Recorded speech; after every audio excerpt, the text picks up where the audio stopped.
중국에서 수상한 움직임을 보이고 있습니다. 놀랍게도 그들은 서울 한복판의 금싸라기 땅을 조용히 사들였고 그 위치가 너무도 절묘해 모두를 긴장하게 만들었습니다. 과연 중국은 무슨 속셈으로 이런 일을 벌인 걸까요? 오늘의 사연 시작합니다. 안녕하세요. 저는 스웨덴 스톡홀름에서 도시계획 컨설턴트로 일하고 있는 에릭 비에른손입니다. 한국이라는 나라는 제게 항상 관심의 대상이었습니다. 북유럽의 작은 나라에서 자란 저에게 한국은 놀라운 경제, 성장과 함께 독특한 도시 발전을 이룬 나라로 알려져 있었죠. 특히 한강의 기적이라 불리는 경제 발전과 함께 급속도로 변화한 도시 구조는 저희 스웨덴의 도시계획 전문가들 사이에서도 자주 언급되는 주제였습니다. 그래서 저는 오랫동안 한국을 방문하고 싶었고 마침내 아시아 도시들의 지속 가능한 개발 사례를 연구하는 프로젝트를 맡게 되면서 그 기회를 잡을 수 있었습니다.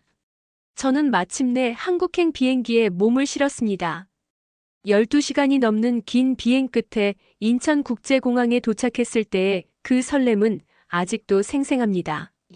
공항에서부터 시작된 한국의 첫인상은 정돈됨과 효율성이었어요. 인천공항에서 서울 시내로 향하는 공항철도는 스웨덴의 교통 시스템만큼이나 정확하고 깨끗했습니다. 창밖으로 보이는 도시 풍경은 제가 상상했던 것보다 훨씬 더 현대적이었고 고층 빌딩들 사이로 보이는 녹지 공간들이 인상적이었죠. 서울에 도착한 첫날부터 저는 이 도시의 매력에 푹 빠졌습니다. 제가 묵게 된 호텔은 서울역 근처에 있었는데 오래된 서울 역사가 현대적인 건물과 조화롭게 어우러진 모습이 굉장히 흥미로웠어요. 그날 저녁 저는 호텔 근처를 산책하며 서울 시민들의 일상을 관찰했습니다. 사람들은 분주히 걸어다니면서도 서로에게 예의를 갖추는 모습이 인상적이었죠. 다음 날부터 본격적인 도시 탐방이 시작되었습니다. 서울시청을 방문하여 도시계획과 관련된 자료들을 살펴보았고 서울의 도시재생 프로젝트에 대한 설명을 들을 수 있었어요. 서울시가 추진하는 다양한 지속 가능한 도시 개발 프로젝트들은 제가 스웨덴에서 경험했던 것과는 또 다른 접근법을 보여주었습니다. 특히 인상적이었던 것은 역사적 건축물을 보존하면서도 현대적 요소를 가미하는 방식이었죠. 세 번째 날, 저는 용산구로 향했습니다. 용산은 제 연구의 주요 대상이었어요. 과거 미군 기지였던 부지가 어떻게 공원과 문화시설로 탈바꿈했는지를 살펴보고 싶었거든요. 용산공원은 그 규모와 계획의 세밀함에 놀라움을 금치 못했습니다. 도심 한가운데 이렇게 넓은 녹지 공간을 조성한다는 것은 쉬운 결정이 아니었을 텐데 한국 정부의 선견지명에 감탄했어요. 용산 전자상가도 방문했는데 이곳은 한국의 기술력을 직접 체감할 수 있는 장소였습니다. 최신 전자제품들이 즐비한 건물들을 돌아다니며 한국이 어떻게 IT 강국이 되었는지 조금이나마 이해할 수 있었죠. 특히 젊은 기업가들이 운영하는 작은 매장들에서 느껴지는 열정과 창의성은 스웨덴의 스타트업 문화와도 비슷한 점이 있어 친근하게 느껴졌어요. 저녁에는 용산구에 위치한 한 전통 한식당에서 식사를 했습니다. 비빔밥이라는 음식을 처음 접했는데 다양한 채소와 고추장의 조화가 놀라웠어요. 식당 주인분께서 비빔밥을 어떻게 비벼 먹는지 친절하게 알려주셨고 저는 그 과정 자체가 하나의 문화적 경험처럼 느껴졌습니다. 한국의 음식 문화를 통해 자연과 조화를 이루는 한국인의 철학을 엿볼 수 있었죠.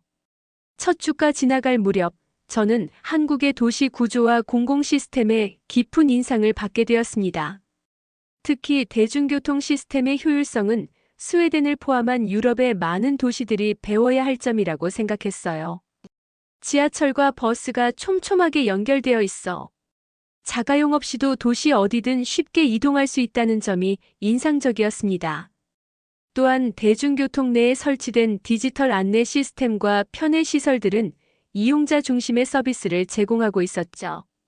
둘째 주에 접어들면서 저는 용산구에 위치한 국립중앙박물관을 방문했습니다.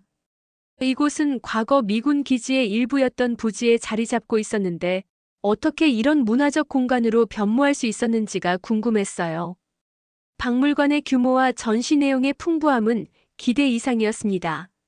한국의 고대 역사부터 근현대까지의 문화유산을 체계적으로 살펴볼 수 있었고, 특히 청자와 백자 같은 도자기의 아름다움에 매료되었죠.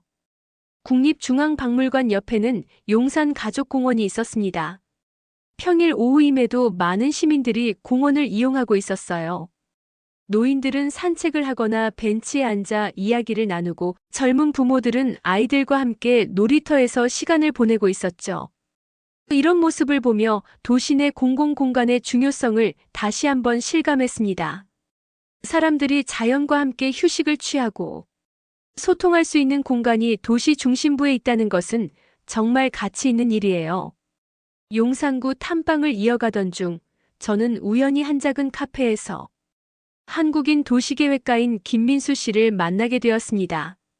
김민수 씨는 서울시의 도시재생 프로젝트에 참여한 경험이 있었고, 저의 연구에 관심을 보여주었어요. 우리는 몇 시간 동안 한국과 스웨덴의 도시계획에 대해 이야기를 나누었습니다.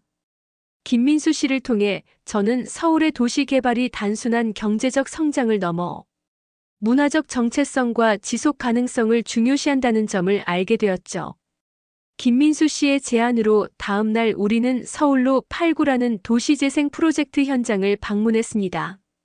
과거 낙후된 지역이었던 이곳이 어떻게 창의적인 공간으로 변화했는지를 직접 눈으로 확인할 수 있었어요. 오래된 건물들이 철거되지 않고 새로운 용도로 재활용되는 방식이 특히 인상적이었습니다. 이는 제가 스웨덴에서 연구하던 순환경제와 지속가능한 도시 개발 개념과도 맞닿아 있었죠. 서울의 여러 도시재생 현장을 둘러보며 저는 한국의 도시개발이 갖는 독특한 특성을 발견하게 되었습니다. 그것은 바로 속도와 효율성이었어요. 스웨덴을 포함한 많은 유럽 국가들의 도시개발이 상대적으로 느리고 신중하게 진행되는 반면 한국은 빠른 의사결정과 실행력을 바탕으로 도시를 변화시켜 나갔습니다. 이러한 차이점이 좋고 나쁨을 판단하기보다는 각 사회의 문화적 배경과 역사적 맥락에서 이해해야 한다는 생각이 들었죠. 호텔로 돌아와 하루 일정을 정리하던 중 저는 온라인 뉴스를 통해 충격적인 소식을 접하게 되었습니다. 중국 정부가 서울 용산구의 특정 부지를 매입했다는 내용이었어요. 그 위치는 제가 며칠 동안 탐방했던 국립중앙박물관과 용산공원 인근이었습니다. 뉴스에 따르면 이 부지는 새로운 중국 대사관 건립을 위한 것이라고 했지만 한국 사회에서는 이에 대한 우려의 목소리가 나오고 있었죠. 저는 호기심이 생겨 더 자세한 정보를 찾아보기 시작했습니다. 여러 기사를 읽어보니 중국이 매입한 부지의 규모가 일반적인 대사관 부지보다 훨씬 크다는 점이 논란이 되고 있었어요. 또한 그 위치가 전략적으로 중요한 지역이라는 점도 민감한 사안으로 다뤄지고 있었습니다. 한국의 일부 정치인들은 이러한 토지 매입이 단순한 외교 시설 확장을 넘어 다른 의도가 있을 수 있다고 우려를 표했죠. 이 뉴스는 저에게 여러 생각을 불러일으켰습니다. 저는 몇 년 전 중국을 방문했을 때의 경험을 떠올렸어요.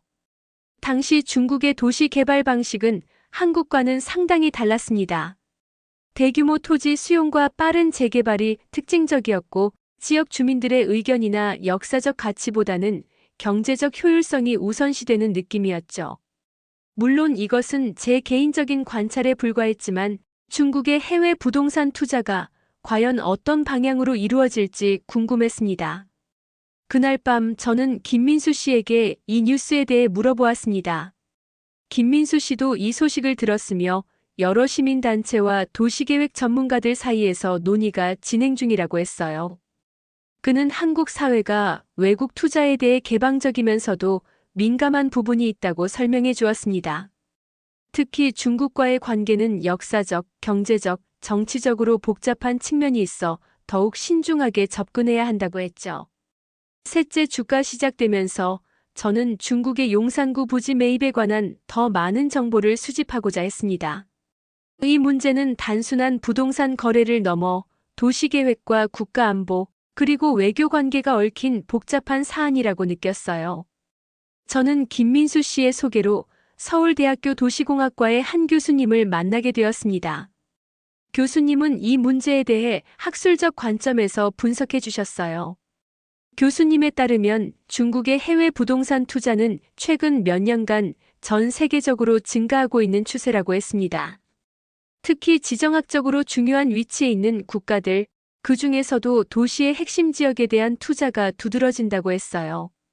이것은 단순한 경제적 이익을 넘어 영향력 확대라는 전략적 목표와 연결될 수 있다는 설명이었습니다.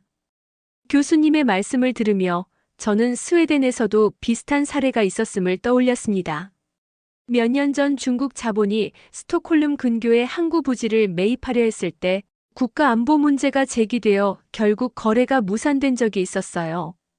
그때만 해도 저는 이 문제를 단순히 경제적 관점에서만 바라보았는데 이제는 더 넓은 시각으로 이해하게 되었습니다.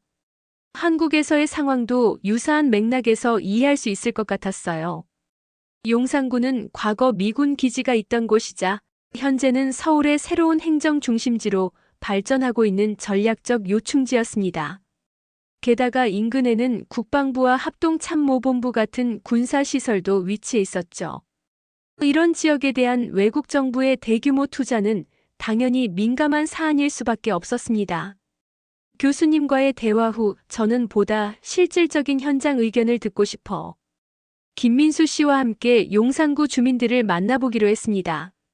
우리는 부지 인근의 카페에서 지역 주민 대표들과 간담회를 가졌어요. 주민들의 의견은 다양했습니다. 일부는 외국 투자로 인한 지역 경제 활성화를 기대하는 반면 다른 일부는 중국의 영향력 확대에 대한 우려를 표했죠. 특히 인상적이었던 것은 한 노인분의 이야기였습니다. 그분은 한국 전쟁을 경험한 세대로 중국과의 역사적 관계에 대해 언급하셨어요. 전쟁의 아픔을 직접 겪은 세대에게는 중국이라는 국가가 단순한 이웃 국가가 아니라 복잡한 감정을 불러일으키는 존재라는 점을 이해할 수 있었습니다. 그날 저녁 김민수 씨는 저를 전통시장으로 안내해 주었습니다. 우리는 광장시장이라는 곳을 방문했는데 이곳은 서울의 오래된 시장 중 하나였어요. 시장 안으로 들어서자 다양한 음식 냄새와 상인들의 활기찬 목소리가 저를 반겼습니다. 김민수 씨는 한국의 시장 문화에 대해 설명해 주었고 우리는 함께 빈대떡이라는 음식을 맛보았죠. 시장에서 만난 상인들은 저에게 매우 친절했습니다. 제가 외국인임에도 불구하고 음식을 시식해보라며 내밀거나 사진을 찍어도 좋다며 웃어주었어요. 이런 개방적이고 따뜻한 모습은 제가 과거 중국에서 경험했던 것과는 달랐습니다.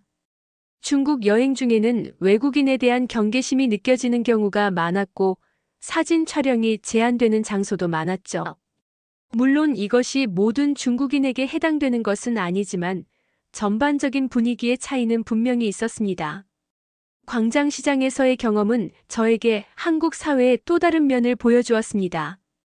도시개발과 현대화 속에서도 전통시장이 살아남아 지역 공동체의 중심 역할을 한다는 점이 인상적이었어요. 이는 단순한 상업 공간이 아니라 문화와 역사, 그리고 사람들의 이야기가 담긴 공간이었습니다.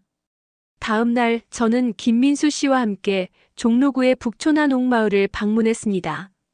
이곳은 전통 한옥이 잘 보존된 지역으로 도시개발 속에서도 역사적 가치를 지키는 한국의 노력을 엿볼 수 있었어요. 좁은 골목길을 걸으며 우리는 도시 보존에 대한 이야기를 나누었습니다. 김민수 씨는 한국이 빠른 경제 발전 과정에서 많은 역사적 건물을 잃었지만 이제는 그 가치를 인식하고 보존하려는 노력이 활발하다고 설명해 주었죠. 북촌에서 전통차를 마시며 저는 김민수 씨에게 중국의 용산구 부지 매입에 대한 그의 개인적인 의견을 물었습니다. 그는 잠시 생각하더니 이 문제는 단순히 외국 투자의 문제가 아니라 한국 사회가 어떤 가치를 우선시하는지에 대한 질문이라고 답했어요. 경제적 이익과 개발, 그리고 국가 정체성과 안보 사이에서 한국 사회가 어떤 선택을 할 것인지가 중요하다는 견해를 밝혔습니다. 그의 말에 깊이 공감하며 저는 스웨덴으로 돌아가면 이러한 복잡한 도시 개발 이슈를 어떻게 연구에 반영할지 고민하게 되었습니다. 한국에서의 경험은 도시계획이 단순한 기술적 문제가 아니라 정치, 외교, 문화, 역사가 모두 얽힌 복합적인 사안임을 다시 한번 일깨워 주었어요. 넷째 주에 접어들면서 저는 한국의 도시 개발과 외국인 투자에 대한 정책을 더 깊이 연구하기로 했습니다. 이를 위해 저는 서울시청을 다시 방문하여 도시계획과 관련된 공식 문서들을 살펴보았어요. 서울시는 외국인 투자를 장려하면서도 개발에 있어 일정한 규제와 가이드라인을 제시하고 있었습니다. 특히 도시의 역사적 가치가 있는 지역이나 전략적으로 중요한 위치에 대해서는 더욱 엄격한 기준을 적용하고 있었죠. 서울시청에서 만난 도시계획 공무원은 최근 몇 년간 중국 자본의 한국 부동산 시장 진출이 증가하고 있다고 설명해 주었습니다. 특히 서울의 주요 상권과 강남 지역에 대한 투자가 두드러진다고 했어요. 이러한 추세는 글로벌 경제 환경에서 자연스러운 현상이지만 일부 시민들과 전문가들 사이에서는 우려의 목소리도 있다고 했습니다. 도시계획 공무원과의 대화 후 저는 중국의 용산구 부지 매입이 한국 사회에서 어떻게 다루어지고 있는지 더 알아보고 싶었습니다. 인터넷 검색과 신문 기사를 통해 살펴보니 이 문제가 여러 언론에서 다루어지고 있었지만 공식적인 정부 입장이나 국회 차원의 논의는 확인하기 어려웠어요. 이는 아직 초기 단계이거나 혹은 외교적 민감성 때문에 공개적인 논의가 제한되어 있을 가능성이 있었습니다. 저는 이 상황이 더욱 혼란스러웠습니다. 스웨덴에서라면 이런 중요한 사안이 공론화되고 국회에서 활발하게 논의될 텐데 한국에서는 왜 그렇지 않은지 궁금했어요. 그래서 저는 김민수 씨에게 이 점에 대해 물어보았습니다. 그는 한국의 정치 문화와 중국과의 특수한 외교 관계가 이러한 차이를 만들었을 것이라고 설명해 주었습니다. 김민수 씨에 따르면 한국은 역사적으로 중국과 복잡한 관계를 맺어왔고 현재는 중국이 한국의 최대 교역국이라는 경제적 현실도 있다고 했어요. 이런 상황에서 중국의 투자에 대해 너무 강한 비판이나 제재는 외교적, 경제적 마찰을 일으킬 수 있다는 우려가 있다는 것이었습니다. 하지만 동시에 한국 사회 내부에서는 중국의 영향력 확대에 대한 경계심도 존재한다고 했죠. 이러한 설명을 들으며 저는 도시계획이 단순한 기술적 문제를 넘어 국가 간 관계와 정치적 맥락 속에서 이루어진다는 사실을 다시 한번 깨달았습니다. 스웨덴에서도 러시아의 투자에 대해 비슷한 딜레마가 있었죠. 경제적 이익과 국가 안보 사이에서 균형을 찾는 것은 어느 나라에서나 쉽지 않은 과제입니다. 다음 날 저는 서울연구원이라는 싱크탱크를 방문했습니다. 이곳에서 도시계획과 외국인 투자에 관한 연구를 진행하는 연구원들과 이야기를 나눌 수 있었어요. 연구원들은 최근 몇 년간 진행한 연구 결과를 공유해 주었고 특히 외국 자본의 도시 개발 참여가 지역 사회에 미치는 영향에 대해 심도 있는 분석을 제공해 주었습니다. 연구원들의 분석에 따르면 외국 투자는 단기적으로는 지역 경제 활성화와 일자리 창출에 기여할 수 있지만 장기적으로는 부동산 가격 상승과 지역 정체성 약화 같은 부작용을 가져올 수 있다고 했어요. 특히 대규모 외국 자본이 특정 지역에 집중될 경우 그 지역의 문화와 사회적 구성이 변화할 가능성이 있다는 점을 지적했습니다. 이러한 전문가들의 의견을 들으며 저는 스웨덴으로 돌아가면 어떤 연구를 진행할지 구체적인 아이디어를 얻게 되었습니다. 외국 자본의 도시 개발 참여가 지역 사회에 미치는 영향을 장기적 관점에서 분석하고 이를 바탕으로 지속 가능한 도시 발전 모델을 제시하는 연구가 필요하다고 생각했어요. 서울연구원 방문 후 저는 김민수 씨와 함께 대학로라는 곳을 찾았습니다. 이곳은 서울의 문화예술 중심지로 많은 극장과 카페, 서점이 모여 있었어요. 우리는 한 작은 카페에 앉아 커피를 마시며 도시의 문화적 정체성에 대해 이야기를 나누었습니다. 김민수 씨는 대학로가 어떻게 학생운동의 중심지에서 문화예술의 공간으로 변모했는지 그 역사적 배경을 설명해 주었어요. 대학로의 활기찬 분위기를 느끼며 저는 도시 개발에 있어 문화의 중요성을 다시 한번 생각하게 되었습니다. 경제적 성장과 효율성만을 추구하는 개발은 결국 도시의 영혼을 잃게 만들 수 있다는 생각이 들었어요. 용산구의 중국 부지 매입 문제도 이러한 맥락에서 바라볼 필요가 있었습니다. 단순히 외국 자본이라는 이유로 거부하기보다는 그 개발이 지역 사회와 도시의 정체성에 어떤 영향을 미칠지를 고려해야 한다고 생각했죠. 저녁에는 김민수 씨의 소개로 한국의 도시계획 전문가들과의 만남이 있었습니다. 여러 대학교 교수님들과 실무자들이 참석한 이 자리에서 저는 스웨덴의 도시계획 사례를 소개하고 한국의 상황과 비교하는 발표를 했어요. 발표 후 이어진 토론에서 참석자들은 한국과 스웨덴의 도시계획, 철학과 방법론의 차이점에 대해 흥미로운 의견을 나누었습니다. 특히 인상적이었던 것은 한 교수님의 말씀이었습니다. 그는 도시는 건물과 도로만으로 이루어진 것이 아니라 그곳에 살아가는 사람들의 이야기와 기억, 그리고 꿈으로 이루어진 것이라고 했어요. 이 말씀이 저에게 깊은 울림을 주었습니다. 도시계획 전문가로서 우리가 잊지 말아야 할 중요한 가치였죠. 그날 밤 호텔로 돌아와 창밖의 서울 야경을 바라보며 저는 지난 몇 주간의 경험을 정리해 보았습니다. 한국의 도시개발 모델은 빠른 속도와 효율성, 그리고 기술적 혁신성이 돋보였지만 동시에 역사와 문화를 보존하려는 노력도 함께하고 있었어요. 이러한 균형 잡힌 접근법은 스웨덴을 포함한 많은 나라들이 배울 점이라고 생각했습니다. 다섯째 주가 시작되면서 저는 연구의 초점을 용산구의 중국 부지 매입 사안에 더 집중하기로 했습니다. 이 문제가 단순한 외국 투자의 문제를 넘어 도시 정체성과 국가 안보에 관련된 복합적인 사안임을 깨달았기 때문이에요. 저는 이 사안에 대한 다양한 시각을 듣기 위해 여러 관계자들을 만나기 시작했습니다.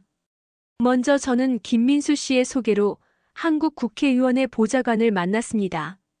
그는 외교통상위원회에서 일하는 분이었고 중국의 한국 내 투자에 대한 국회 차원의 논의 상황을 알려주었어요. 보좌관에 따르면 이 문제는 공식적인 국회 회의에서는 아직 본격적으로 다루어지지 않았지만 의원들 사이에서는 비공식적인 논의가 이루어지고 있다고 했습니다. 특히 야당 의원들을 중심으로 중국의 부지 매입에 대한 문제 제기가 있었지만 여당은 다소 신중한 입장을 보이고 있다고 했어요. 이어서 저는 외교부 관계자와의 만남도 가질 수 있었습니다. 그는 외교적 민감성 때문에 구체적인 내용은 말하기 어렵다고 했지만 한국 정부가 이 문제를 예의주시하고 있으며 국익을 최우선으로 고려하고 있다고 말했어요. 또한 그는 중국과의 외교 관계에서 균형을 유지하는 것이 중요하다는 점을 강조했습니다. 한국은 미국과 중국 사이에서 전략적 균형을 맞추어야 하는 복잡한 상황에 놓여 있다는 설명이었죠. 이러한 대화를 통해 저는 한국의 외교적 상황이 스웨덴과는 상당히 다르다는 점을 이해하게 되었습니다. 스웨덴은 유럽연합의 일원으로서 집단적 외교 안보 체제 내에서 움직이는 반면 한국은 더욱 복잡한 동북아시아의 지정학적 환경 속에서 독자적인 외교 정책을 수립해야 하는 상황이었어요. 이러한 차이가 외국 투자에 대한 접근 방식에도 영향을 미치고 있었습니다. 다음 날 저는 중국의 부지 매입에 반대하는 시민단체의 기자회견에 참석했습니다. 이들은 용산구 일대에서 집회를 열었고 중국의 토지 매입이 국가 안보와 주권에 위협이 될 수 있다고 주장했어요. 집회 현장에서 저는 여러 시민들과 대화를 나누었습니다. 그들 중 다수가 중국의 영향력 확대에 대한 우려를 표했고 정부의 더 적극적인 대응을 요구하고 있었죠. 집회 현장에서 만난 한 대학생은 특히 인상적이었습니다. 그는 국제관계학을 공부하고 있었고 중국의 해외 부동산 투자 전략에 대해 연구하고 있었어요. 그에 따르면 중국은 전 세계 주요 도시들의 전략적 위치에 부동산을 매입하고 있으며 이는 1대1로 정책의 일환으로 볼 수 있다고 했습니다. 그의 분석은 학문적 깊이가 있었고 저는 그와 연락처를 교환하여 추후에도 의견을 나눌 수 있기를 희망했습니다. 한편 저는 중국의 입장도 들어보고 싶었습니다. 김민수 씨의 도움으로 저는 서울에 있는 중국인 유학생들과의 간담회에 참석할 수 있었어요. 그들은 대부분 한국에서 여러 해 동안 공부하고 있었고 한국 사회와 문화에 대한 이해도가 높았습니다. 유학생들은 중국의 한국 내 투자가 양국 관계 발전에 기여할 것이라는 긍정적인 시각을 보여주었어요. 또한 그들은 한국과 중국이 경제적, 문화적으로 더욱 밀접해질 필요가 있다고 강조했습니다. 이러한 다양한 의견을 접하면서 저는 이 문제가 얼마나 복잡한지 더욱 실감하게 되었습니다. 양측 모두 나름의 타당한 주장을 갖고 있었고 어느 한쪽의 입장만을 일방적으로 수용하기는 어려웠어요. 도시계획 전문가로서 저는 이 사안이 단순히 정치적 관점에서만 다루어져서는 안 된다고 생각했습니다. 도시의 지속 가능한 발전과 주민들의 삶의 질 그리고 도시의 문화적 정체성이 함께 고려되어야 한다고 믿었죠. 호텔로 돌아와 저는 지금까지 수집한 정보와 의견들을 정리하기 시작했습니다. 이 연구는 단순히 한국의 도시 개발 사례를 소개하는 수준을 넘어 글로벌 시대의 도시 계획이 직면한 새로운 도전과 과제를 다루는 방향으로 발전하고 있었어요. 특히 외국 자본의 도시 개발 참여가 가져올 수 있는 영향과 이에 대한 정책적 대응 방안에 초점을 맞추기로 했습니다. 다음 날 저는 김민수 씨와 함께 남산 서울타워를 방문했습니다. 타워에서 바라본 서울의 전경은 정말 압도적이었어요. 빽빽하게 들어선 고층 건물들과 그 사이를 가로지르는 한강 그리고 곳곳에 남아있는 녹지 공간들이 조화를 이루고 있었습니다. 김민수 씨는 각 지역의 특성과 역사적 배경을 상세히 설명해 주었고 특히 용산구의 위치와 중요성에 대해 강조했어요. 남산에서 내려와 우리는 인사동이라는 전통 문화거리를 방문했습니다. 이곳은 현대적인 서울의 모습과는 또 다른 매력을 가지고 있었어요.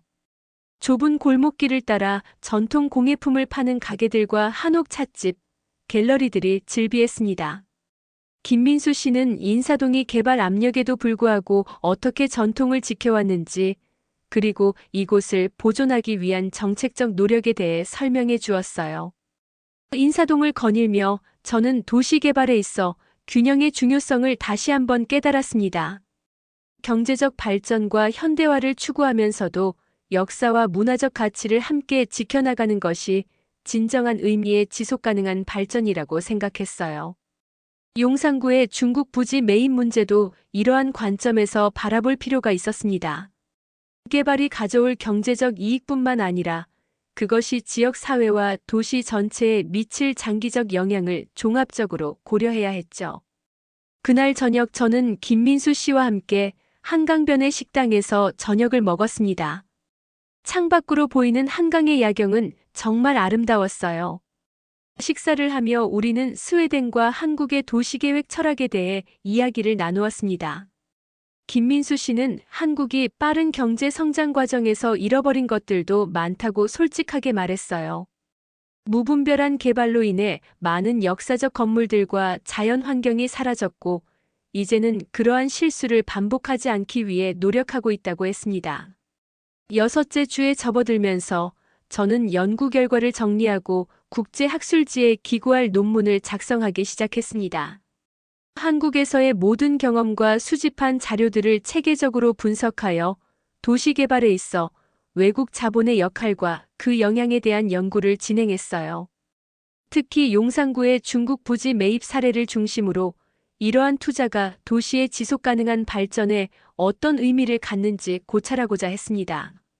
논문의 서론 부분을 작성하면서 저는 한국의 도시 개발 역사와 특성에 대해 개관했습니다. 한국은 매우 짧은 기간 동안 급속한 도시화를 경험했고 이 과정에서 독특한 도시 구조와 문화가 형성되었다는 점을 강조했어요. 특히 서울은 전통과 현대, 동양과 서양의 요소가 공존하는 다층적인 도시 경관을 보여주고 있었습니다. 논문의 본론에서는 외국 자본의 도시 개발 참여가 갖는 의미와 영향을 분석했습니다. 글로벌 시대에 외국 투자는 불가피한 현상이지만 이로 인해 발생할 수 있는 도시 정체성의 변화와 지역 공동체에 미치는 영향을 신중하게 고려해야 한다는 점을 강조했어요. 용산구의 중국 부지 매입 사례는 이러한 맥락에서 중요한 시사점을 제공하고 있었습니다. 특히 중국의 해외 부동산 투자가 다른 나라들과는 어떤 차이점이 있는지도 분석했습니다. 중국의 투자는 종종 국가 주도적 성격을 띠며 경제적 이익 외에도 정치적, 전략적 목표를 함께 추구하는 경향이 있다는 점을 지적했어요. 이는 단순한 상업적 투자와는 다른 접근 방식이 필요함을 의미했습니다. 논문을 작성하는 과정에서 저는 김민수 씨와 지속적으로 소통하며 한국의 상황에 대한 더 깊은 이해를 얻고자 했습니다. 그는 제가 놓칠 수 있는 문화적, 역사적 맥락을 보완해 주었고, 논문의 내용이 한국의 현실을 정확히 반영할 수 있도록 도움을 주었어요. 이러한 협력은 연구의 질을 한층 높여주었습니다. 논문의 결론 부분에서는 도시 개발에 있어 균형적 접근의 중요성을 강조했습니다. 경제적 성장과 효율성만을 추구하는 개발은 결국 도시의 지속 가능성을 저해할 수 있으며 역사와 문화 그리고 지역 공동체의 가치를 함께 고려하는 통합적 접근이 필요하다는 점을 제시했어요. 이는 한국뿐만 아니라 스웨덴을 포함한 전 세계 도시들이 직면한 공통의 과제였습니다. 논문 초안을 완성한 후 저는 한국의 도시계획 전문가들에게 검토를 요청했습니다. 그들의 피드백은 매우 소중했어요. 특히 제가 외국인으로서 미처 파악하지 못한 한국 사회의 미묘한 측면들을 짚어주었고, 이를 논문에 반영하여 더욱 균형 잡힌 시각을 제시할 수 있었습니다. 논문 작업과 병행하여 저는 마지막 일주일 동안 한국의 다른 도시들도 방문해 보기로 했습니다. 김민수 씨의 추천으로 저는 부산으로 향했어요. 한국 제2의 도시인 부산은 서울과는 또 다른 매력을 가지고 있었습니다. 바다와 산이 어우러진 자연 환경 속에서 발전한 도시의 모습은 서울의 고밀도 도시 구조와는 상당히 대조적이었어요. 부산에서 저는 지역 도시계획 전문가를 만나 이야기를 나누었습니다. 그는 부산의 도시개발이 서울과는 다른 경로를 걸어왔으며 최근에는 해양도시로서의 정체성을 강화하는 방향으로 발전하고 있다고 설명해 주었어요. 또한 부산도 중국을 포함한 외국 자본의 투자가 증가하고 있으며 이로 인한 변화와 도전에 직면하고 있다고 했습니다. 부산에서의 경험은 저에게 한국 도시들의 다양성을 보여주었습니다. 같은 나라 안에서도 지역별로 서로 다른 발전 경로와 특성을 가지고 있다는 점이 흥미로웠어요. 이는 도시계획이 국가적 차원의 정책뿐만 아니라 지역의 특수성을 고려한 맞춤형 접근이 필요하다는 사실을 일깨워 주었습니다. 부산에서 서울로 돌아오는 길에 저는 KTX라는 고속열차를 이용했습니다. 서울에서 부산까지 약 300km의 거리를 2시간 반 만에 주파하는 이 열차는 한국의 발달된 교통 인프라를 보여주는 좋은 예였어요. 열차 안에서 저는 한국의 지방 소도시들과 농촌 지역의 풍경을 감상할 수 있었고, 이를 통해 한국의 또 다른 모습을 볼 수 있었습니다. 서울로 돌아온 마지막 주에는 그동안 만났던 사람들과 작별 인사를 나누는 시간을 가졌습니다. 특히 김민수 씨에게는 깊은 감사의 마음을 전했어요.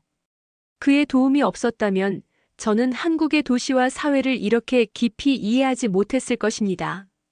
우리는 앞으로도 학술적 교류를 이어나가기로 했고, 저는 그를 스웨덴으로 초청하여 스톡홀름의 도시계획 사례를 소개해주고 싶다고 제안했습니다. 마지막 날 저녁 김민수 씨와 그의 동료들은 저를 위한 작별 모임을 마련해 주었습니다. 한국의 전통주인 막걸리를 함께 마시며 우리는 지난 6주간의 경험과 추억을 나누었어요. 그들은 저의 연구가 한국과 스웨덴의 도시계획 분야에 작은 다리 역할을 하길 바란다고 말했고, 저 역시 그런 역할을 할 수 있다면 영광이라고 대답했습니다. 공항으로 향하는 길에 저는 창밖으로 보이는 서울의 풍경을 마음에 담았습니다. 6주 전에는 낯설게만 느껴졌던 이 도시가 이제는 제게 특별한 의미를 갖는 장소가 되었어요. 한국에서의 경험은 제가 도시계획 전문가로서 성장하는 데 중요한 전환점이 되었습니다.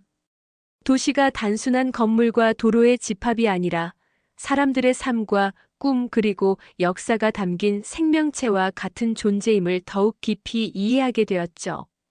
비행기 안에서 저는 논문의 마지막 수정 작업을 했습니다. 제가 연구한 내용이 한국의 도시 정책이 지속 가능한 방향으로 나아가는데 조금이나마 기여할 수 있기를 바라는 마음으로 최선을 다해 논문을 완성했어요. 특히 외국 자본의 도시 개발 참여가 도시의 정체성과 지속 가능성에 미치는 영향에 대한 균형 잡힌 시각을 제시하고자 노력했습니다.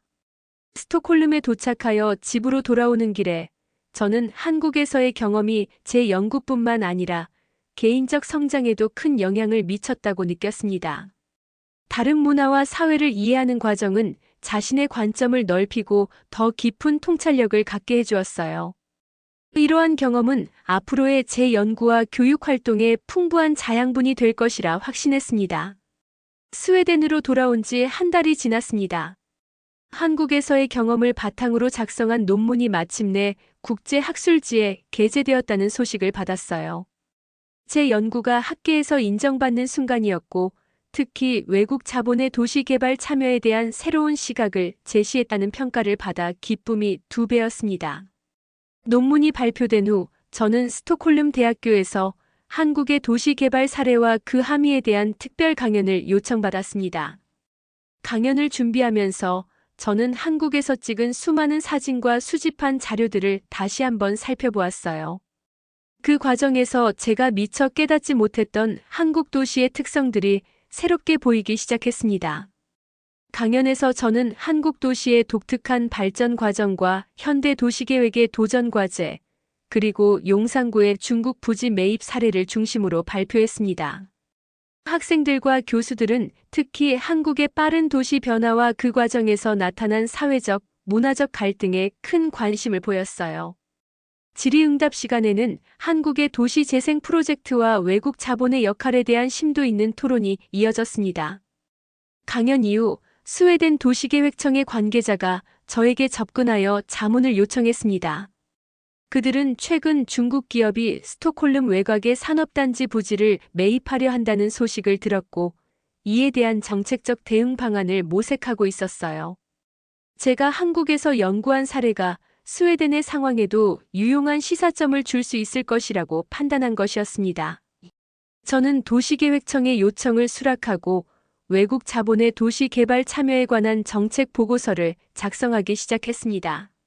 이 보고서에서 저는 한국의 사례를 상세히 분석하고 스웨덴의 상황에 맞는 정책 제안을 제시했어요.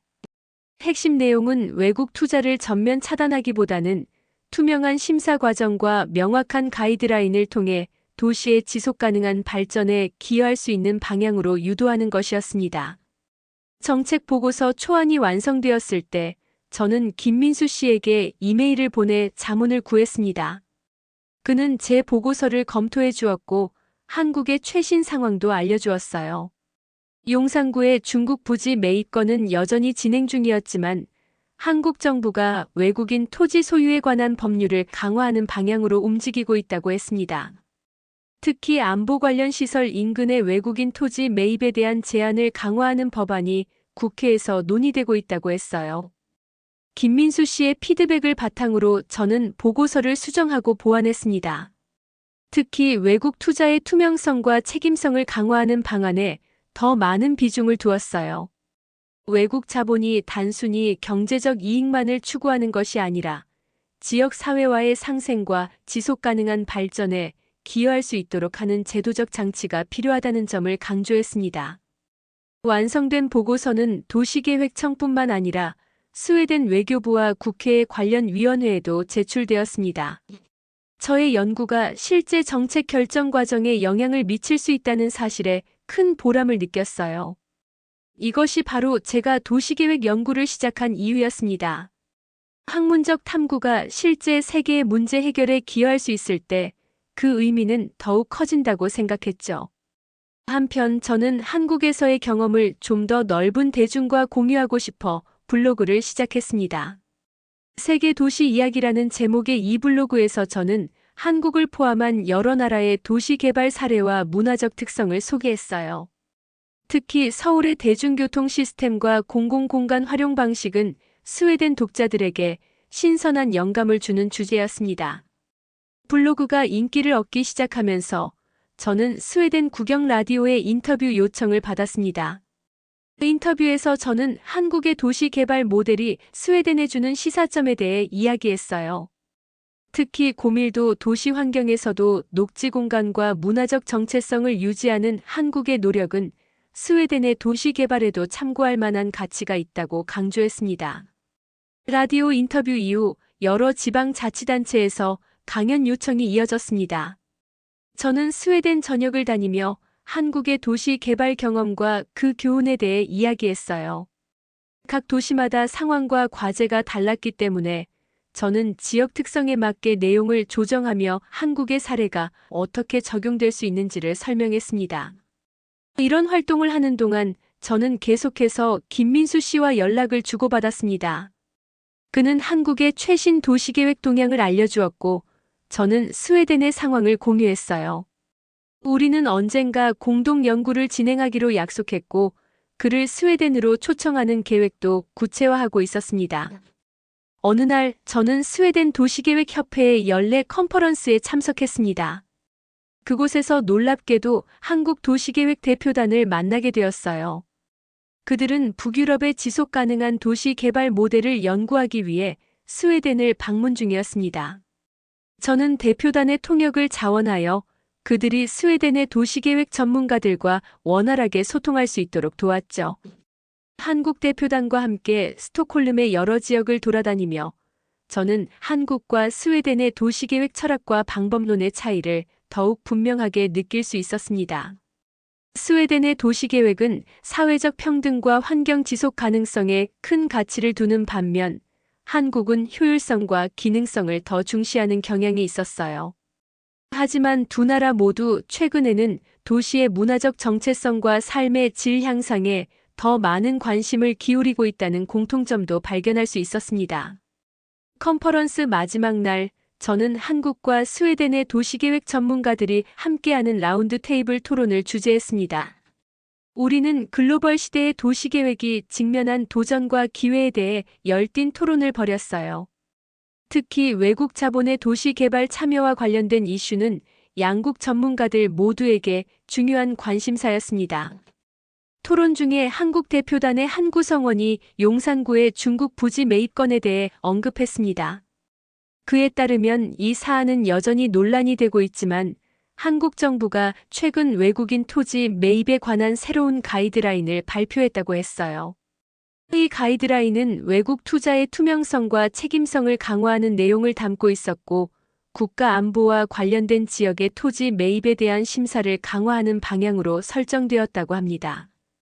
이 소식을 듣고 저는 제 연구와 정책 제안이 한국에서도 어느 정도 반영되었을 수도 있다는 생각에 뿌듯함을 느꼈습니다. 비록 직접적인 영향을 미쳤다고 단정할 수는 없지만 같은 문제에 대해 비슷한 해결책을 모색하고 있다는 사실이 의미 있게 다가왔어요. 한국 방문 이후 1년이 흘렀습니다.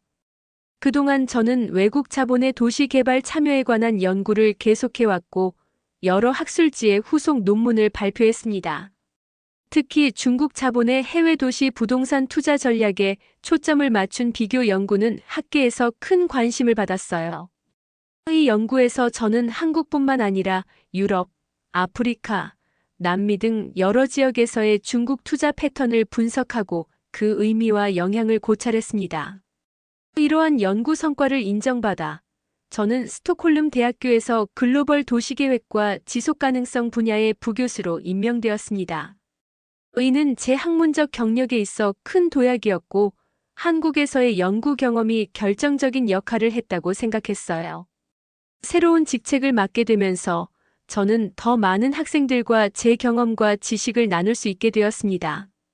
특히 저는 아시아의 도시 발전과 문화적 정체성이라는 새로운 강좌를 개설했습니다. 이 강좌에서 저는 한국을 포함한 아시아 여러 나라의 도시 개발 모델을 소개하고 서구의 접근법과의 차이점을 분석했어요. 학생들은 서로 다른 문화적 배경에서 비롯된 도시계획 철학과 방법론에 큰 관심을 보였습니다. 강의를 준비하는 과정에서 저는 김민수 씨에게 연락하여 한국의 최신 도시계획 동향에 대한 정보를 요청했습니다. 그는 흔쾌히 도움을 주었고 심지어 화상 강의에 게스트 강사로 참여하여 학생들에게 한국의 도시 재생 프로젝트에 대해 직접 설명해 주기도 했어요. 학생들은 실제 현장에서 일하는 전문가의 이야기를 들을 수 있어 매우 흥미로워했습니다. 한편 용산구의 중국 부지 매입 건은 여전히 진행 중이었습니다. 김민수 씨에 따르면 한국 정부는 외국인 토지 매입에 관한 새로운 법률을 시행했고 이에 따라 중국 측의 계획도 일부 수정되었다고 했어요. 당초 계획보다 규모가 축소되었고 지역 사회와의 상생 방안도 포함되었다고 합니다. 이러한 변화는 한국 사회 내의 다양한 의견과 우려가 정책 결정 과정에 반영된 결과였습니다. 이 소식을 들으며 저는 도시계획이 단순한 기술적 문제가 아니라 사회적, 정치적 과정임을 다시 한번 실감했습니다. 다양한 이해관계자들의 목소리가 존중되고 반영되는 과정을 통해 더 균형 잡히고 지속 가능한 도시 발전이 가능해진다는 사실을 깨달았어요. 이는 제가 학생들에게 강조하는 핵심 메시지이기도 했습니다. 가을 학기가 시작되면서 저는 스웨덴 정부의 요청으로 지속 가능한 도시 개발을 위한 국제협력 태스크포스에 참여하게 되었습니다. 이 태스크포스는 글로벌 도시 문제 해결을 위한 국제적 협력 방안을 모색하는 것이 목표였어요. 저는 아시아, 특히 한국과의 협력 가능성에 대한 보고서를 작성하는 역할을 맡았습니다. 보고서를 준비하면서 저는 한국의 환경부와 국토교통부 관계자들과 연락을 취했습니다. 그들은 한국의 친환경 도시 개발 정책과 스마트시티 프로젝트에 대한 자료를 제공해 주었고 스웨덴과의 협력에 큰 관심을 보였어요. 특히 재생에너지를 활용한 도시 인프라 구축과 지속 가능한 교통 시스템 개발 분야에서 양국의 강점을 결합할 수 있는 가능성이 논의되었습니다. 이러한 국제 협력 논의가 진행되는 동안 저는 김민수 씨를 스웨덴으로 초청하는 계획을 구체화했습니다. 스톡홀름 대학교의 지원을 받아 그를 방문 연구원으로 초청하여 한 학기 동안 공동 연구를 진행할 수 있게 되었어요. 이는 저희 두 사람 모두에게 의미 있는 기회였고 한국과 스웨덴의 도시계획 분야 교류를 더욱 활성화하는 계기가 될 것이라 기대했습니다. 마침내 김민수 씨가 스웨덴에 도착한 날, 저는 공항에 마중 나가 그를 맞이했습니다. 1년 만에 다시 만난 우리는 반갑게 인사를 나누었고 앞으로의 공동 연구에 대한 기대와 계획을 이야기했어요.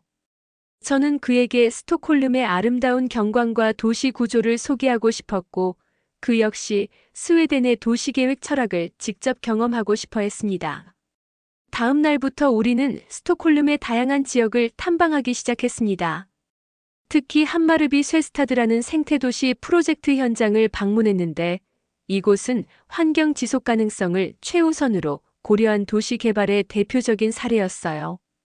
폐산업 부지를 친환경 주거단지로 재개발한 이 프로젝트는 재생에너지 활용, 폐기물 처리, 대중교통 중심의 이동 시스템 등 다양한 지속 가능한 솔루션을 적용하고 있었습니다. 김민수 씨는 이 프로젝트에 깊은 인상을 받았고 특히 도시 개발 과정에서 주민 참여가 활발하게 이루어진 점에 주목했습니다. 한국에서는 아직 도시계획 과정에 주민들의 의견이 충분히 반영되지 못하는 경우가 많다고 했어요. 그는 이러한 참여형 계획 방식을 한국에 적용할 수 있는 방안에 대해 큰 관심을 보였습니다. 우리의 공동 연구는 글로벌 시대의 도시 정체성과 지속 가능성이라는 주제로 진행되었습니다. 한국과 스웨덴의 도시 개발 사례를 비교 분석하고 양국이 서로에게서 배울 수 있는 점을 도출하는 것이 목표였어요. 특히 외국 자본의 도시 개발 참여가 지역 사회와 도시 정체성에 미치는 영향을 중점적으로 연구했습니다. 연구 과정에서 저희는 여러 워크숍과 세미나를 개최하여 다양한 의견을 수렴했습니다. 스웨덴과 한국의 도시계획 전문가들이 함께 모여 토론하는 자리였고 때로는 열띤 논쟁이 벌어지기도 했어요. 하지만 이러한 과정을 통해 우리는 더욱 균형 잡힌 시각을 갖게 되었고 연구의 깊이도 더해졌습니다. 학기가 끝나갈 무렵 우리는 연구 결과를 담은 책을 출판하기로 결정했습니다. 도시의 미래 한국과 스웨덴의 지속 가능한 도시 발전 모델이라는 제목의 이 책은 양국의 도시계획 사례와 교훈, 그리고 글로벌 도시 문제 해결을 위한 협력 방안을 담고 있었어요. 특히 용산구의 중국 부지 매입 사례와 스웨덴의 유사한 경험을 비교 분석한 장은 많은 독자들의 관심을 끌었습니다.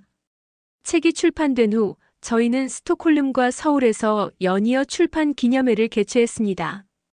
양국의 도시계획 전문가들과 학생들, 정책 결정자들이 참석한 이 행사는 한국과 스웨덴 간의 도시계획 분야 교류를 더욱 활성화하는 계기가 되었어요.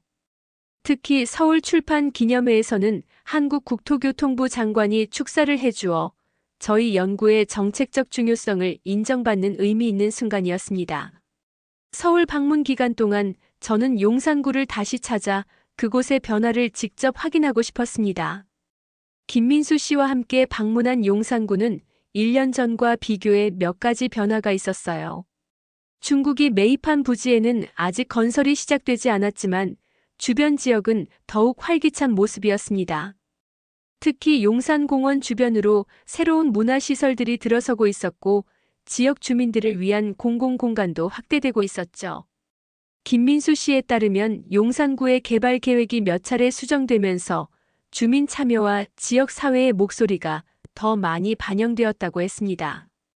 특히 중국 부지 매입 논란 이후 한국 정부와 서울시는 용산구의 미래 발전 방향에 대해 더욱 신중하게 접근하고 있었어요. 이는 도시계획이 단순한 기술적 문제가 아니라 사회적, 정치적 과정임을 보여주는 좋은 사례였습니다. 서울에서의 마지막 날, 저는 김민수 씨와 함께 남산에 올라 서울의 전경을 감상했습니다. 1년 전과 마찬가지로 서울의 모습은 여전히 인상적이었어요. 하지만 이제 저는 이 도시를 더 깊이 이해하게 되었고 그 복잡성과 다양성을 더욱 분명하게 인식할 수 있었습니다. 남산에서 내려오는 길에 저는 김민수 씨에게 이번 공동 연구와 교류가 저에게 얼마나 값진 경험이었는지 이야기했습니다. 단순히 학문적 성과를 넘어 서로 다른 문화와 사회를 이해하고 연결하는 가교 역할을 할 수 있었던 것이 가장 큰 보람이었다고 말했어요. 김민수 씨도 같은 마음이었고 우리는 앞으로도 이러한 교류와 협력을 계속해 나가기로 약속했습니다. 스웨덴으로 돌아가는 비행기 안에서 저는 지난 1년간의 여정을 돌아보았습니다. 한국에서의 첫 경험이 제 인생과 학문적 경력에 얼마나 큰 영향을 미쳤는지를 새삼 실감했어요. 도시는 단순한 물리적 공간이 아니라 사람들의 삶과 문화, 역사가 얽혀있는 복합적인 유기체임을 깨달았습니다. 그리고 이러한 깨달음은 제가 도시계획 전문가로서 더욱 성장할 수 있게 해주었습니다. 앞으로도 저는 한국을 포함한 다양한 나라의 도시 발전 사례를 연구하고 그 교훈을 공유하는 작업을 계속해 나갈 것입니다. 도시가 직면한 문제들은 점점 더 복잡해지고 있지만 그만큼 도전의 가치도 크다고 생각합니다. 서로 다른 문화와 사회가 서로에게서 배우고 협력함으로써 우리는 더 지속 가능하고 인간 중심적인 도시를 만들어 나갈 수 있을 것입니다. 스톡홀름의 제 사무실 창밖으로 보이는 도시 풍경을 바라보며 저는 이제 이 도시를 새로운 시각으로 바라볼 수 있게 되었습니다. 한국에서의 경험이 저에게 선물해준 새로운 렌즈를 통해 저는 더 넓은 세계와 더 깊은 통찰력을 얻게 되었습니다. 그리고 이것이야말로 진정한 의미의 문화 교류가 아닐까 생각합니다. 서로 다른 문화와 사회가 만나고 대화하며 함께 성장해 나가는 과정 말이죠.